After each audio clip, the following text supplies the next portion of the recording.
1918 में जब पहली जंग अजीम ख़त्म हुई तो सारे मुल्कों की इकोनॉमी आहिस्ता आहिस्ता रिकवर करने लगी, लेकिन फिर एक ऐसा वाक़या हुआ जो अमेरिका से होता हुआ पूरी दुनिया में फैल गया।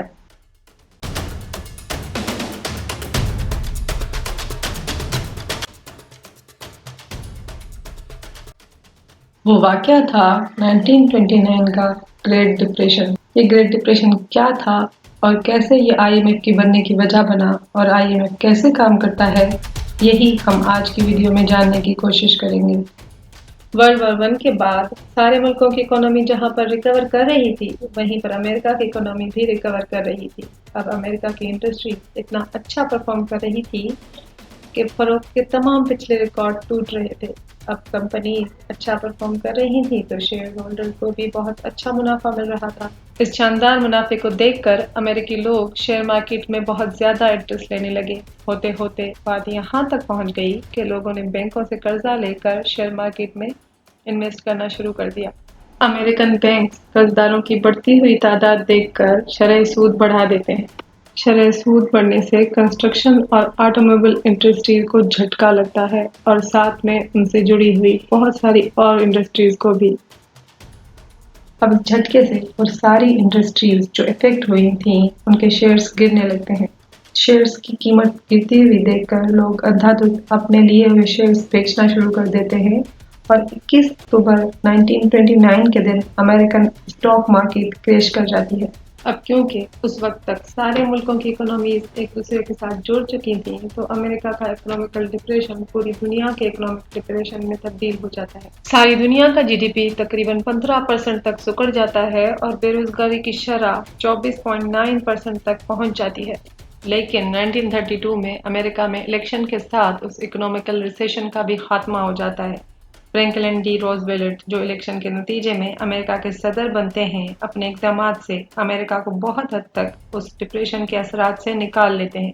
1939 में जब वर्ल्ड वॉर 2 शुरू होती है तो अमेरिका अपने इत्तेहादियों को हथियारों की सप्लाई करना शुरू कर देता है।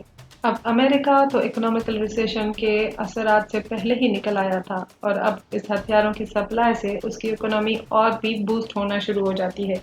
अमेरिका की इकोनॉमी में एक राइज आने लगता है और उसी वजह से अमेरिका की बेरोजगारी की शरह जो कि ग्रेट डिप्रेशन में 25% तक जा पहुंची थी, जंग के इख्तिताम तक 12% की कम तरीन सतह पर जा पहुंची। लेकिन बाकी मुल्कों की इकोनॉमी जो पहले से खस्ता हाल थी, वर्ल्ड वॉर 2 के असरात की वजह से और बिगड़ना शुरू हो जाती है। कई मुआशी माहिरीन का ख्याल था कि जंग के बाद अमेरिका की इकोनॉमी वापस कोलैप्स करेगी, लेकिन ऐसा नहीं हुआ क्योंकि अमेरिका ने जंग के बाद ऐसे इक़दाम किए जिनकी वजह से ये इकोनॉमिक कोलैप्स आया ही नहीं। उनमें से एक थी अमेरिका के एक शहर ब्रिटन वुड्स में की गई वो कॉन्फ्रेंस जिसके नतीजे में डॉलर इंटरनेशनल करेंसी बन गया और IMF और वर्ल्ड बैंक की फाउंडेशन डाली गई। अमेरिका की इकोनॉमी तो इस जंग के दौरान बहुत बढ़ गई थी, लेकिन बाकी सारे मुल्क जंग की वजह से तबाही के दहाने पर पहुंच गए थे। इस तबाही के असरात को रिवर्स करने के लिए 44 मुल्क अमेरिका के शहर ब्रेटन वुड्स में तकरीबन 22 दिन तक एक इजलास बुलाते हैं। ये इजलास 1 जुलाई 1944 से लेकर 22 जुलाई 1944 तक चला था। इसके नतीजे में जो पॉइंट्स निकलकर सामने आए उनमें डॉलर को इंटरनेशनल करेंसी बना दिया गया और वर्ल्ड बैंक और IMF की बुनियाद भी डाली गई। अगर आप जानना चाहते हैं कि डॉलर को कैसे इंटरनेशनल करेंसी बनाया गया था तो उसकी वीडियो आपको इस चैनल पर मिल जाएगी और लिंक मैं डिस्क्रिप्शन में डाल दूंगी।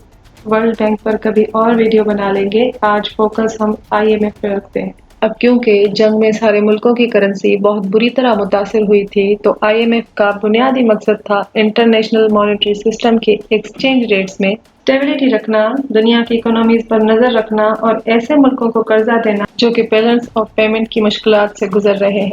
अब सवाल ये पैदा होता है कि IMF के पास पैसे आते कहाँ से हैं? तो हर मुल्क की इकोनॉमी के हिसाब से उन पर एक IMF की सब्सक्रिप्शन का कोटा रखा जाता है। मतलब हर मुल्क जो IMF का मेंबर है उसे अपनी इकोनॉमी के हिसाब से IMF को पैसे देने पड़ेंगे और जब इस मेंबर मुल्क पर कोई बुरा वक्त आया तो IMF उसे कोटा के हिसाब से उसकी मदद करेगा। अब जैसे कि मैंने पहले बताया कि तकरीबन 44 मुल्क IMF के फाउंडिंग मेंबर्स थे, لیکن آج کے دن تقریباً 190 ملک IMF کے ممبر ہیں۔ لیکن جیسا کہ سمجھا جا سکتا ہے کہ IMF کے پاس جو زیادہ تر پیسہ ہے وہ امیر ملکوں سے آتا ہے اور اسی وجہ سے انہی ملکوں کا IMF پر انفلوئنس بھی زیادہ ہے۔ آئیے دیکھ لیتے ہیں کہ ہر ممبر ملک کا کتنا کوٹا ہے پرسنٹیج کے حساب سے اور کتنے اس کے ووٹنگ رائٹس ہیں۔ یونائٹڈ اسٹیٹس کا کوٹا ہے تقریباً 17.4%، یعنی جو بھی IMF کے پاس پیسہ ہے اس کا 17.4% یونائٹڈ اسٹیٹس سے آتا ہے اور یونائٹڈ اسٹیٹس کے ووٹنگ رائٹس ہیں 16.5%۔ اسی طرح جاپان کا کوٹا ہے 6.47% اور اس کے ووٹنگ رائٹس ہیں 6.14%۔ چائنا کا کوٹا ہے 6.40% اور ووٹنگ رائٹ ہیں 6.08%۔ اب یہ تین ملک جو ہیں ٹاپ 3 ملک ہیں IMF میں، اور اس میں بھی آپ ڈفرنس دیکھ سکتے ہیں کہ جاپان اور چائنا 6% کوٹا کے ساتھ آتے ہیں، لیکن سب سے زیادہ کوٹا یونائٹڈ اسٹیٹس کا ہے جو کہ 17.4% ہے۔ اس کے بعد UK اور فرانس آتے ہیں 4% ووٹنگ رائٹس کے ساتھ، اور انڈیا کے پاس بھی 2% ووٹنگ رائٹس ہیں۔